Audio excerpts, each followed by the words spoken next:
mulai sidang paripurna 1 sampai 8 setelah Pak Amir kabur meninggalkan sidang paripurna akibat kerusuhan yang dibuatnya sendiri.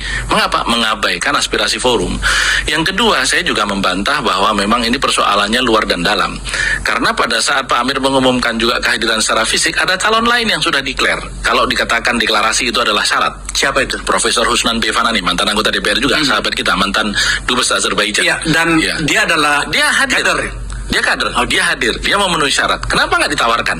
Kenapa tiba-tiba aklamasi ketika kemudian orang semua memprotes? Kalau itu memang betul, syaratnya harus kader. Saya kan juga berhak untuk mendaftarkan diri. Saya ada di forum juga.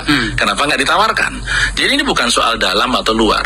Yang kedua, Pak Akbar, situasinya adalah beberapa waktu yang lalu Pak Amar juga berkali-kali bertemu, bahkan Pak Amir itu berkali-kali bertemu. Saya pernah juga bertemu bersama dengan Pak Amran Sulaiman, Menteri Pertanian. Ya, di mana itu juga jelas-jelas bukan kader, tetapi juga akan diberikan karpet merah untuk masuk waktu itu. Hanya karena Pak Amran kemudian memutuskan untuk tetap berkhidmat sebagai menteri saja dan minta muktamarnya ditunda, maka kemudian secara organisasi tidak mungkin lagi karena kami periodisasinya memang 5 tahun begitu. Artinya apa?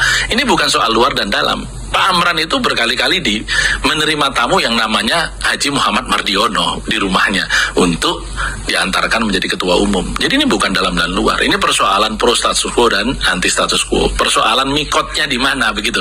Jadi kalau berangkatnya lewat Pak Mardiono, jalan terus. Kalau nggak lewat Pak Mardiono, dihadang. Dan itulah yang terjadi. Dan yang tadi dikatakan soal bertarung, fairness-nya nggak dikemukakan. Udah jelas-jelas interupsi disampaikan, apa susahnya? Oke, interupsi, saya dengarkan. Kan biasa di DPR. Kalau kemudian pimpinan sidang di DPR setiap saat kemudian mematikan mic, apa yang terjadi? Meja pasti bergelimpangan. Kenapa? Karena pimpinan sidang tidak aspiratif. Ini yang terjadi kemarin.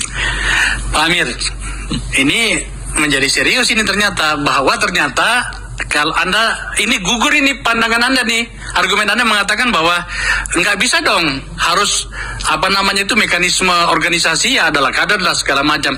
Lawan ternyata Anda berkali-kali melobi bersama dengan Pak Mardiono, melobi sahabat kita Menteri Pertanian Pak Andi Amran Sulaiman juga ternyata. Memang banyak saya temui tokoh-tokoh untuk bergabung di P3, bukan cuma Pak Amran.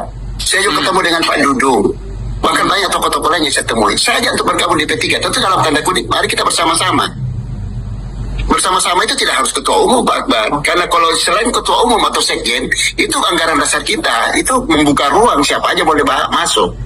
Oh, jadi pada saat Anda bertemu dengan tokoh-tokoh itu, termasuk dengan Pak Dudung dan Pak Andi Amran itu tawarannya bukan ketua umum? Jelas Nah, ketua kita umum. ajak aja bergabung. Kan bahasa kita, mari kita bergabung. Saya bersama Pak Amir kok ketika menawarkan ketua umum itu. Jangan begitulah Pak Amir.